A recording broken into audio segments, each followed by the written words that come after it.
Continuamos en Alerta Spoiler y como les prometimos, recta final para las elecciones generales de estas legislativas del 14 de noviembre. Hay dos temas que atraviesan la agenda política, dentro de otros, ¿no? Pero dos con mucho peso. ¿Qué pasará del día después con los resultados en la mano ya?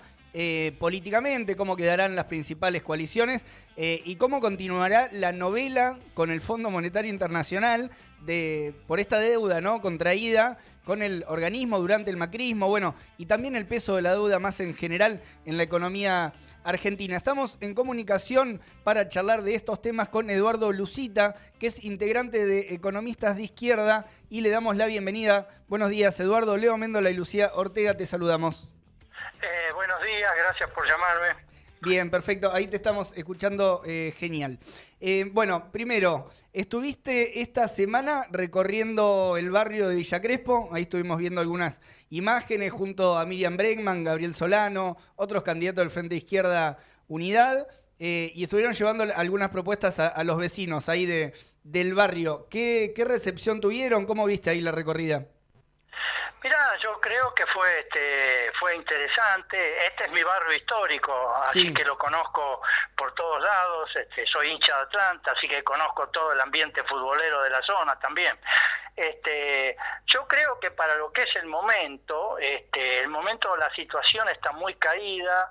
Hay poco entusiasmo en la gente, los negocios están bastante vacíos, ¿no? En ese contexto, la recorrida que hicimos desde Avenida Dorrego hasta Scalabrini y Ortiz, varios transeúntes, vecinos del barrio, pararon a Miriam, le dijeron que le iban a votar, alguno se presentó, preguntó sobre algunas propuestas, algunas cosas.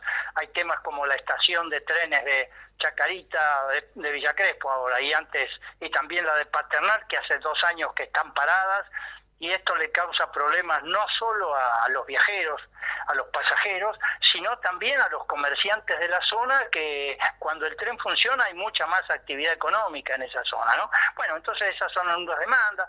Está el problema ya de varios años atrás del monstruo que es el Movistar Arena. Está el problema también de qué hacer con los bajo viaductos de las vías, que son 7,5 kilómetros, que está también parado, son baldíos hace 2 años y que podrían dársele de utilidad para los vecinos, habría que discutir qué hacer, etcétera.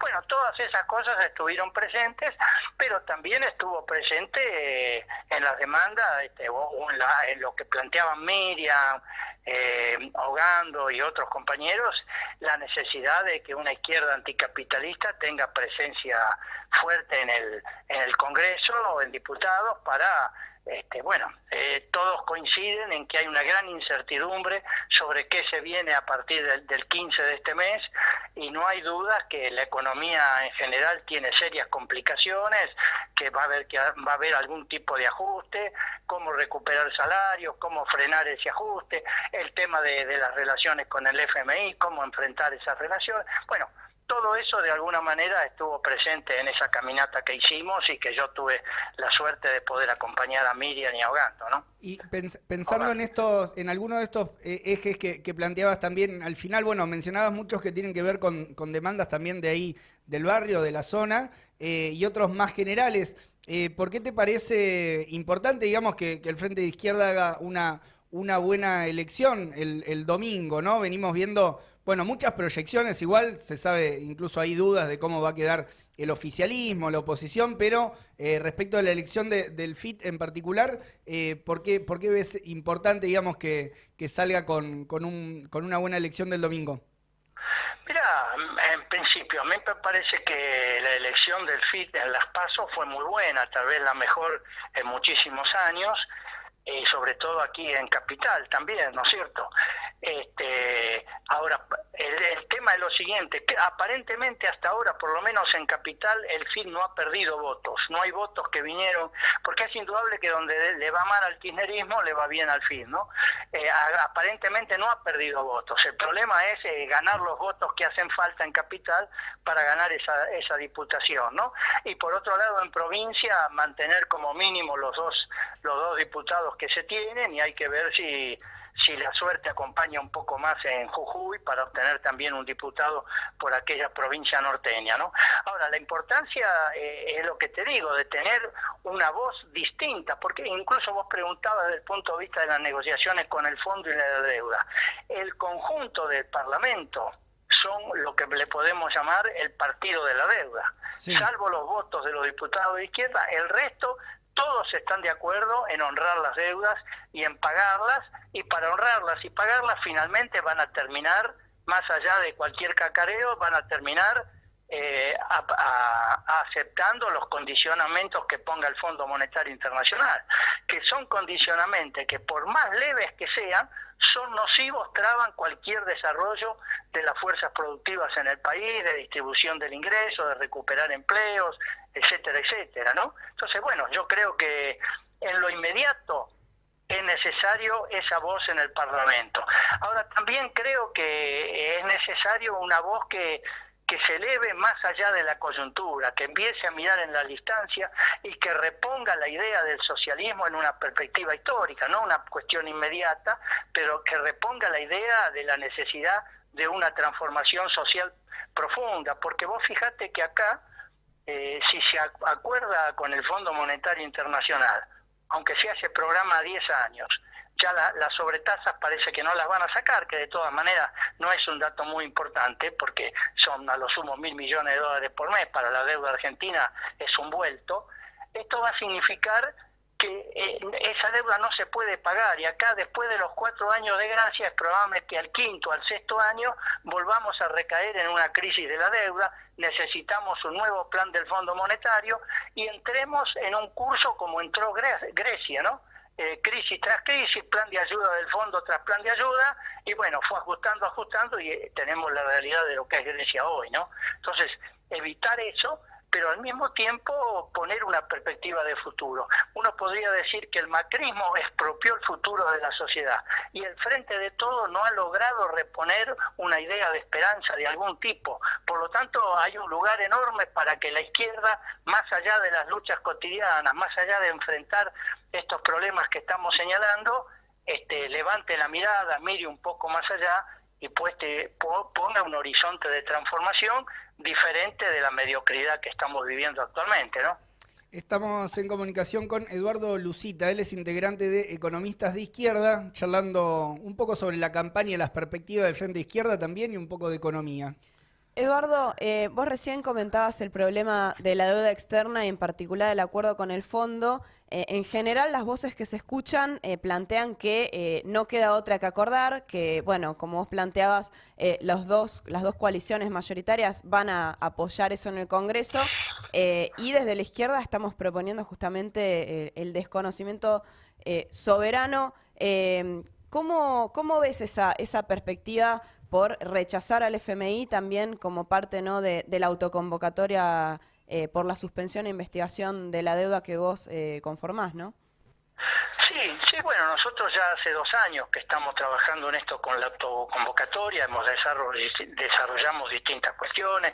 Durante todo el año de la pandemia organizamos un juicio popular que participaron cientos y cientos de personas de distintos ángulos planteando eso. Nosotros planteamos la suspensión de los pagos y la investigación.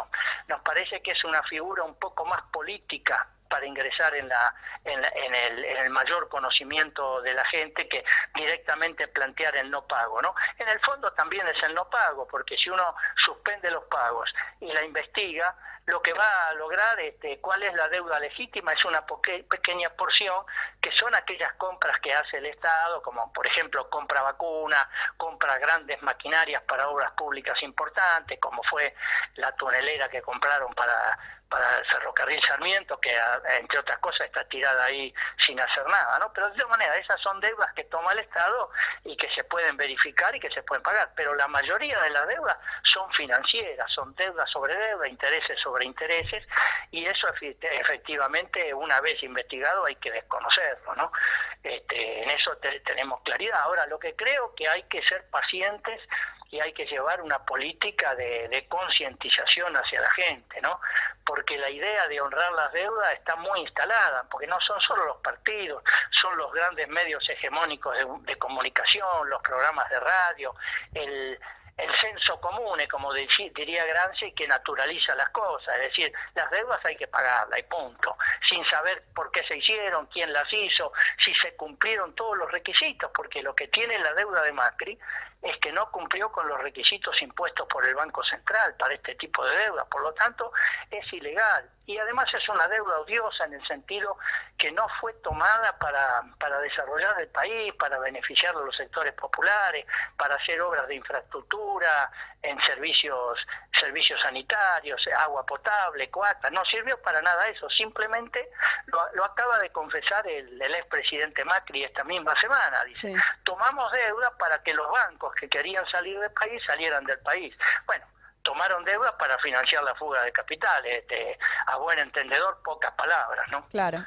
Y ahí, bueno, siguiendo un poco con el plano económico, sin dudas el tema de la deuda es bastante decisorio de todo lo que va, para lo que nos tenemos que preparar, digamos, del 15 de noviembre en adelante, como vos planteabas, pero también el oficialismo y el gobierno vienen planteando como que ya hay una recuperación económica en marcha de la industria, sin embargo el empleo y los salarios no vienen acompañando, ¿no? esta supuesta recuperación. Para vos, ¿cuáles son los problemas más críticos que ves ahora en la economía y para los que nos tenemos que preparar también?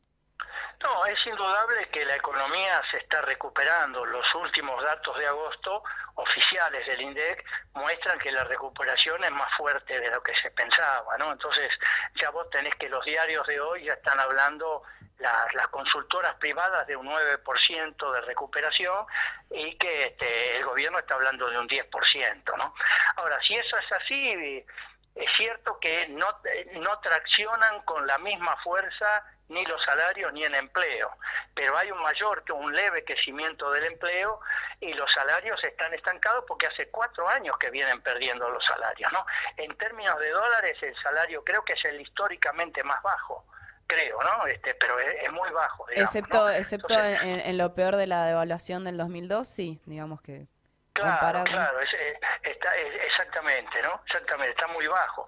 Es cierto que está desparejo también, porque hay algunos sectores de los bancarios, los camioneros, sectores de la automotriz y otros que ganan muy buenos salarios, ¿no? Pero el promedio da muy bajo, ¿no? Ahora, si hay una tasa de crecimiento del 9 al 10%, es decir, recuperar lo que se perdió el año anterior, quiere decir que para el año que viene va a haber como mínimo un arrastre de 2 puntos. El gobierno plantea que el año que viene se va a crecer 4 puntos, otras consultoras hablan de 2.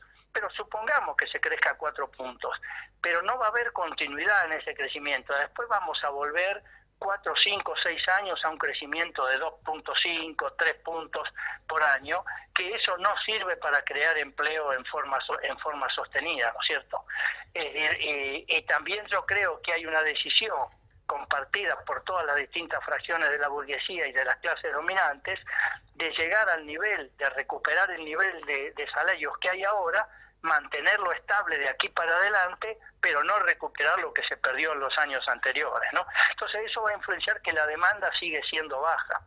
Esto es interesante porque, por ejemplo, el gobierno se ha enfrentado de golpe a este asunto del brutal incremento de los precios, pero resulta que se puede demostrar que no es ni inflación de costos, ni tampoco es inflación de demanda, ¿no? Esta es una inflación inducida, aumentamos por las dudas, y es una gran presión que está realizando el gran capital sobre las finanzas públicas, ¿no? Están obligando a una política, lo mismo que la presión sobre el tipo de cambio. Vos fijate que este mes entraron 300 y pico de millones de dólares de créditos internacionales y ahora se espera que entren alrededor en diciembre de 3.000, 3.500 millones por la cosecha fina. Se empieza a exportar el trigo, que esta semana el precio de la soja, del trigo y del maíz volvió a subir internacionalmente, ¿no? Entonces, el gobierno va a poder llegar hasta fin de año más o menos, creo yo, y sin embargo la presión es muy fuerte, es muy fuerte, ¿no? Ahora, todo eso se va a reflejar indudablemente electoralmente, y el último elemento, porque digamos, si para el tema de los precios, el gobierno reaccionó con el control de precios, con el dólar puede pilotearla. Hoy reapareció con fuerza esta semana el problema de la inseguridad en el núcleo fuerte del kirchnerismo, y para eso el gobierno no tiene ninguna respuesta, ¿no? Entonces llega a las elecciones, que vos me preguntabas, en las peores condiciones. Entonces vamos a ver cómo se resuelve todo esto, ¿no? Eduardo, decías al principio la recorrida con Miriam y una última pregunta muy cortita, pero si aquella persona, aquel votante en la Ciudad de Buenos Aires que todavía está con dudas, ¿viste? De qué hacer el domingo, ¿qué mensaje le das? Mire, yo creo lo siguiente, los tantos están echados. De las 13 bancas de diputados que hay en juego en la ciudad, 7 ya son de Juntos por el Cambio, y aunque aumentara 2 o 3 puntos no supera las 7. 3 ya son del Frente de Todos, aunque aumentara 3 puntos no logra un cuarto diputado. 2 diputados son de Milei, eso ya está. La 13ª banca está siendo disputada por Milei y Bregman. Salvo que se esté de acuerdo en que haya un tercer diputado por la capital de ultraderecha, el voto a Bregman es un problema de sentido común, ya no de ubicación política, de nada por el estilo. Es un problema, se decanta solo. Si uno quiere frenar a Milei, vote a Bregman. Esto es así. Te agradecemos mucho por tu tiempo, por la comunicación y por toda la data que trajiste hoy, Eduardo. Muchas gracias. ¿Te puedo robar un minuto? Obvio, claro. Cuando hablamos de la deuda, obvié plantear que la suspensión o el no pago es perfectamente posible, pero que no es una medida que se pueda tomar aislada. Yo creo que todos los temores que tratan de infundir desde el Clarín, La Nación, etcétera, Juntos por el Cambio, etcétera, se pueden superar, pero no es una medida aislada, porque cuando uno decida eso, no va a ser un camino de rosas, ¿no? Entonces, tener control sobre la banca, sobre los flujos de fondos, controlar mejor el comercio exterior, etcétera, etcétera, son medidas que deben tomarse en conjunto, junto con el no pago o la suspensión, lo que sea, pero el control de la banca y el control del comercio exterior. Porque si no, estas dos, la banca y el comercio exterior juntos, es un colador que tiene 1 millón de agujeros por donde se van todo el excedente que genera la economía argentina sobre la base de la explotación de la fuerza de trabajo, y que no es poca cosa, ¿no? Es excedente. No, solo esto quería agregar para que no quede inconcluso. Sí, muy importante la aclaración. Gracias, Eduardo. Eduardo Lucita, integrante de Economistas de Izquierda, te mandamos un abrazo. Chao, muchas gracias por el llamado. Buenos días. Gracias a vos. Ahí pasaba entonces Eduardo Lucita. ¿Por qué votar a Miriam Bregman? También con algunos argumentos de cómo queda conformada y cómo está el reparto de los diputados que salen por la Ciudad de Buenos Aires, esa banca número 13 que está en juego. Y bueno, siendo las